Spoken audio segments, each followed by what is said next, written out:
Je suis entré dans la communauté de Thésée, je suis resté 7 ans à Thésée, dont 5 ans comme jeune frère. C'était une expérience très forte. Donc c'est dans cette communauté-là que j'ai discerné aussi ma vocation, cet appel au sacerdoce, qui finalement a abouti au fait que je demande à Monseigneur Jacques Collin de pouvoir rejoindre le diocèse en Vendée.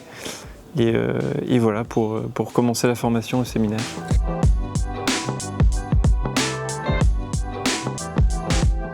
J'ai 33 ans. Je suis né à La Roche-sur-Yon, mais j'ai grandi à Saint-Gilles-Croix-de-Vie pour une bonne part. Et puis après, on est parti quelques années en Corse et j'ai terminé mon collège-lycée à Vannes, dans le Morbihan, avant de faire donc j'ai fait un bac littéraire.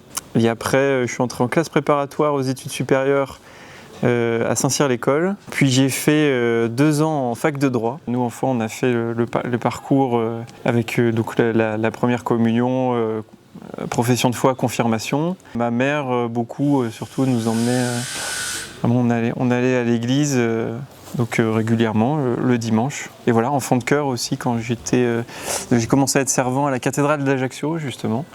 Et c'est une expérience qui m'a beaucoup marqué. Je suis entré dans la communauté de Thésée, je suis resté 7 ans à Thésée, dont 5 ans comme jeune frère. C'était une expérience très forte. La première fois que je suis allé à Thésée, c'était en 2011, avec un très bon ami à moi, qui m'a amené là-bas.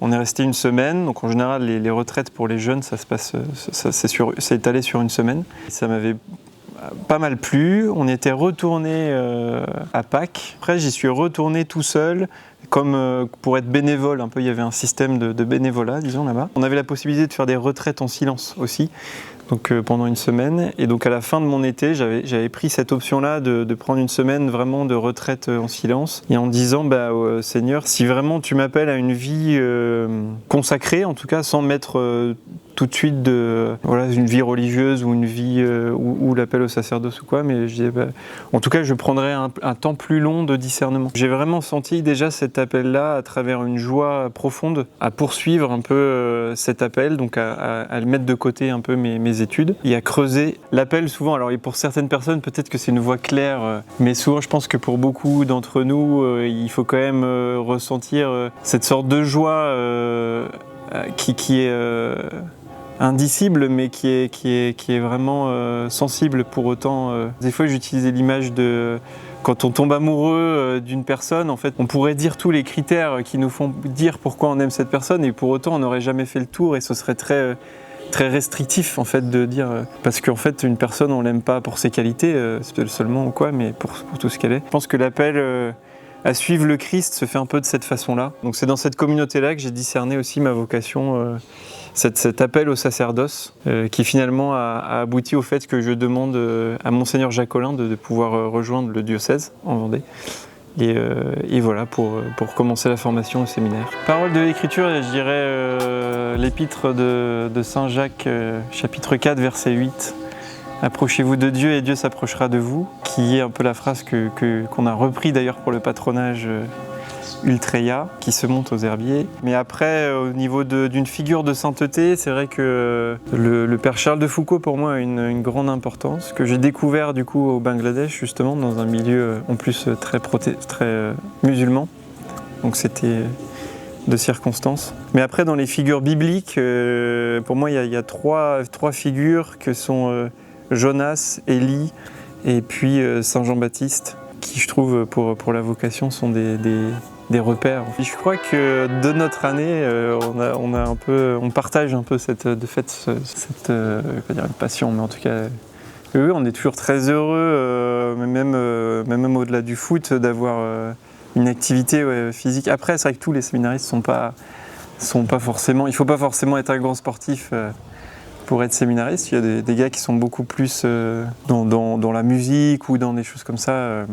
Mais je pense que le grand avantage du sport et du foot particulièrement, c'est qu'on peut rejoindre de fait les jeunes assez facilement et en fait créer un lien d'amitié. Alors dans les figures sainteté, j'aurais pu citer aussi Don Bosco qui pour moi en approfondissant Tout ce qui est patronage, etc. m'a beaucoup marqué. C'est pour ça que chacun, je crois qu'on essaye aussi plus ou moins de s'inscrire dans des clubs sportifs ou autres, parce qu'en fait, à travers l'amitié qui se noue sur le terrain, en fait, on peut aussi avoir une parole qui va justement toucher les cœurs, qui ne serait pas entendue si elle venait un peu de façon hors sol.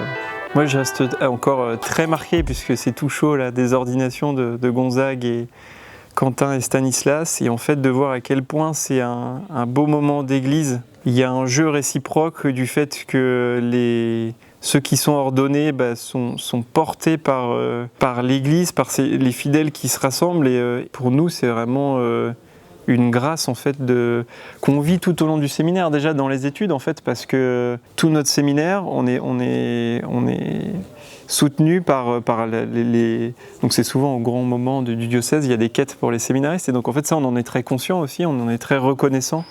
Et en fait, finalement, cette présence au moment de l'ordination, c'est un peu l'aboutissement de tout ça. En fait, c'est de voir qu'on n'est pas ordonné pour nous-mêmes, mais pour cette église de Vendée. Et c'est extrêmement touchant. Et du coup, dans l'autre sens, eh ben, on espère aussi que ce témoignage-là, par notre vie donnée, peut quand même aussi toucher les gens qui sont là, toucher peut-être parmi les familles, parmi les jeunes, inspirés par le témoignage. Ce don en tout cas de soi est possible et mérite d'être fait en fait. Parce que procure une joie immense.